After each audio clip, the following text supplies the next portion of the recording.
ஈசன் புகழ் பேசிடவே நான் பிறந்தேனோ அதை பாசவினை சாரத்திலே ஏன் மறந்தேனோ ஆசைகளை வேஷங்களை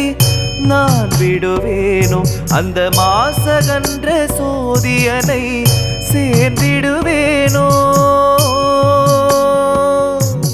தூண்களில் ஆவான் படைத்தார் தூயவன் அவனே கழல் தேடி வரும் கண்களுக்கு தாயானவனே தூண்களில் ஆவான் படைத்தார் தூயவன் அவனே கடல் தேடி வரும் கண்களுக்கு தாயானவனே